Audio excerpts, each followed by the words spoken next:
Good afternoon, everyone. My name is Jared, and this is my channel Mazda B3K. This is going to be a quick video of some troubleshooting of what's sometimes called the third brake light or the third tail light, but it is the brake light that is on the trunk of my 2010 Ford Fusion.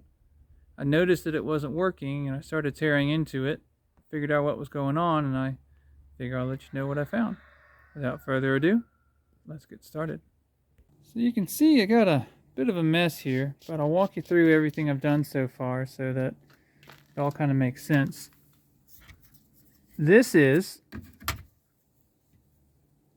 the brake light. It sits on the trunk, and when your trunk is not in pieces, like this one is right now, it would sit something like this. I'm not going to push it all the way in because then clips lock and I have to get them back out. So it'd sit there, and I noticed two things. One, that it would not work when I pressed down the brake pedal, and that two, it was full of water. So I started digging. I found that fuse number 2 on the fuse block is the one that controls that light, but it also controls the brake on-off switch, or the boost switch, that is connected to the back of the pedal. And I know that when I press the brake pedal, the lights turn on, which tells me that the fuse was okay. So I started digging into this. This is your decorative cover. It's held in with a bunch of push pins. So if you take a trim tool, like the one I have in here that ran away, there it is. Take a trim tool like this, get under it, pop them out, get this. You don't need to pop the bottom row here. You just need to pop the 2 in the middle, and then the 4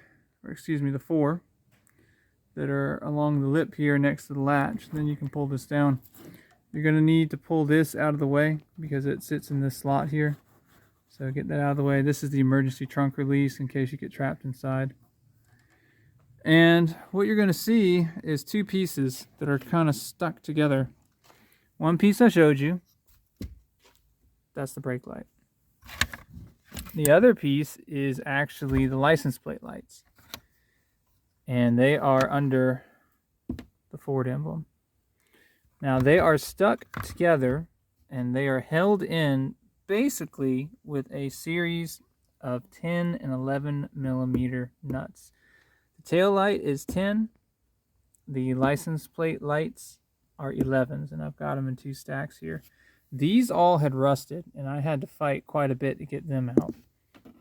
But the ones over here for the actual brake light, they're fine. 10 millimeter, 11 millimeter. So after I wrestled this out, I know this is okay because these license plate lights, they turn on. But when I pulled the connector here, it was black. Just black schmutz was all over its mate right here. So I cleaned that off with the paper towel, and then I got some air, and I sprayed it out best I could, and just moisture came out everywhere. Just a mess. And then I did the same thing on this side, and I got it relatively dry. That was good. But the problem was when I would hold the light like this up to about where, let's see if I can show you, it would fill with water up to about here, and that's no good. So what I did is I drilled a small drain hole right there in the back inside of the seals. There are 2 seals on this, so I let it drain, and I'll show you where the seals go. There's one that goes here. You can see some remains of it right there. Goes along there, and then there's an internal seal. You can see that foam material going around the screw heads and the center of the light. And what I suspect happened is basically this foam deteriorated because of age and started letting water in. And then I know for a fact by looking at these pins, probably can't do it with the camera, and I don't have the light, but these pins are corroded. It's not horrible, but it's not great. So after cleaning everything out and testing that I had 12 volts coming out of this connector, which I was able to, the probes of my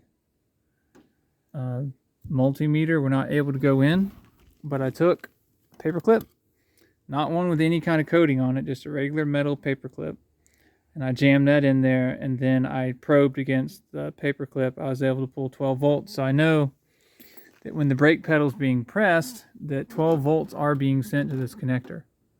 Again, that verifies the fuse is good. So I jammed it in there and I got it to work kind of weakly. So then I went, cleaned it some more, and I grabbed this. This is dielectric grease, and it basically increases the connectivity between the pins and the sockets inside the connector. And after I did that and hit the brake pedal, perfect. Lights up nice and bright. So now you're all caught up. That's where we are. So the next step is I got to figure out how I want to reinsert this and still replace the seal that basically fell apart when I took this out. And that's going to be the seal that goes on the bottom here.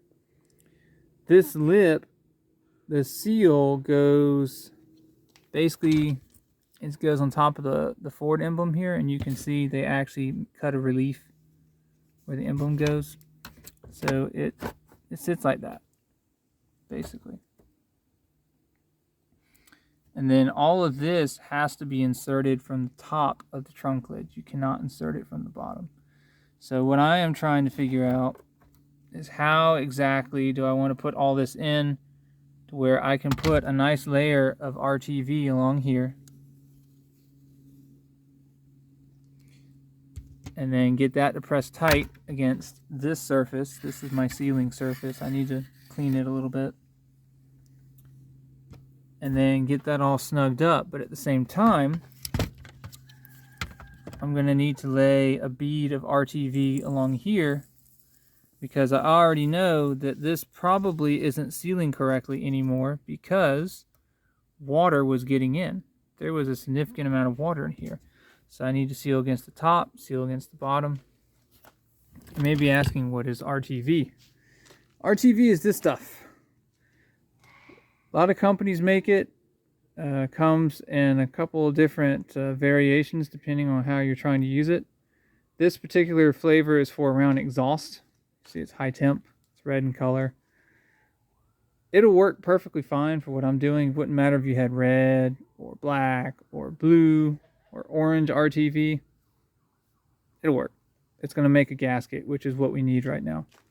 But the problem with RTV is that it is very temperature sensitive. So I got to get a move on. The sun's going down and it is cooling off in my part of the world.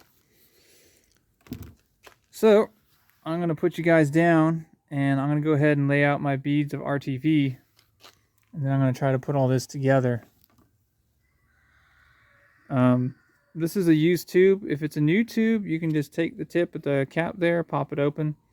If it's a used tube, generally you got to poke at it a little bit to get it to flow. This one's actually flowing okay because I keep my RTV stored inside. But let me work on that before I run out of heat here. Alright, I have figured out my order of operations very briefly. This is the top of the brake light. So first thing I'll do is I'll lay down a bead of RTV here where that inner seal sits. And then this is going to be installed into the trunk lid.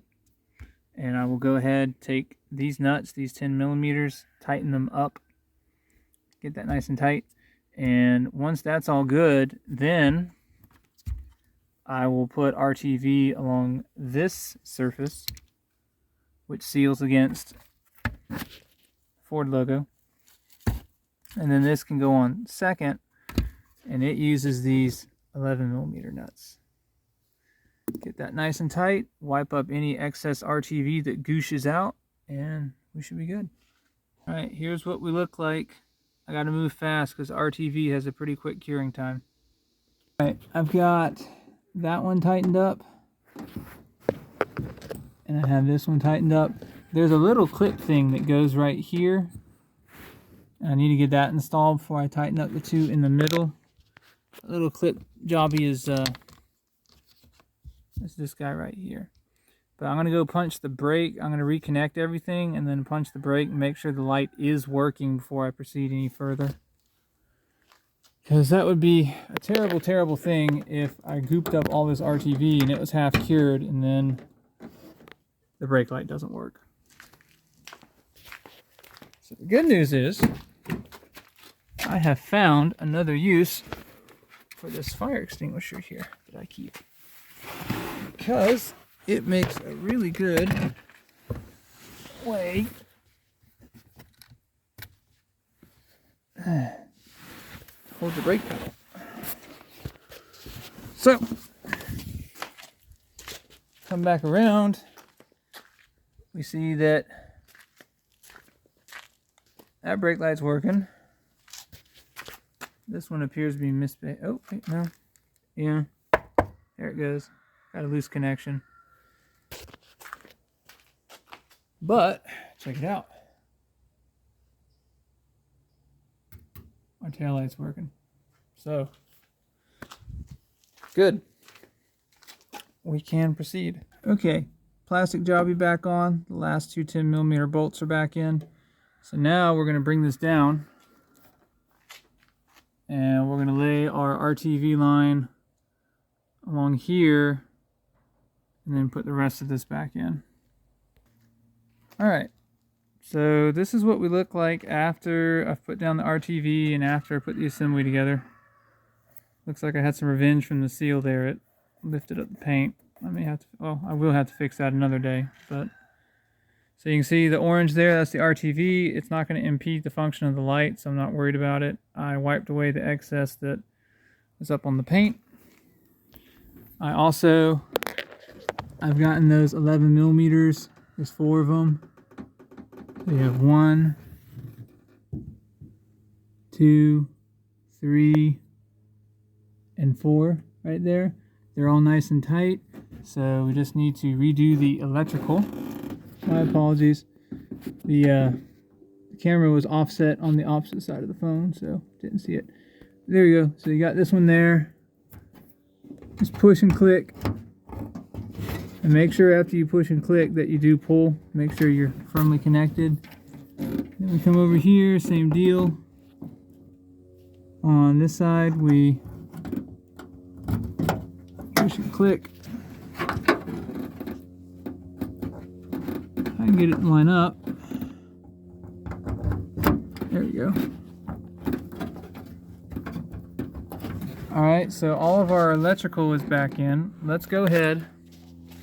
Before we button things up any further, we'll turn on the parking lights, which should turn on the license plate lights and make sure that we're golden. And we are. We're good. So we're good there. So we can go ahead and we can put up the felt. Put that back on.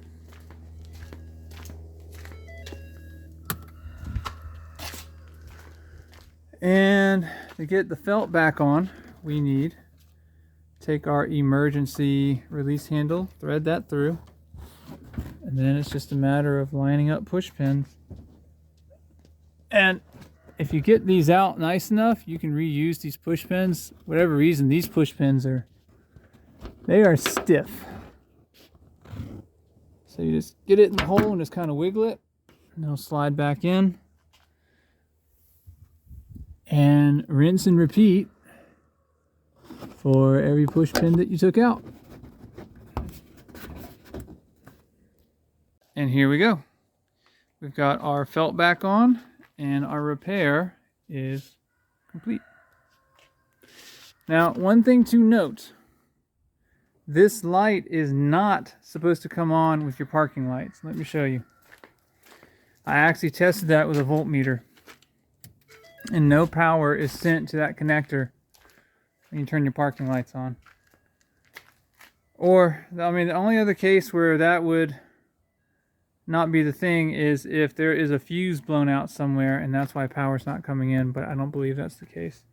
So as you can see, we got our lamp, license plate lights, but we have no light up here, and that's normal. That is by design. And then, you know, we got our lights here. We got our booger that keeps... I think that there's a loose connection between the socket and where the bulb plugs in. I'll have to dig into that more later. Yep.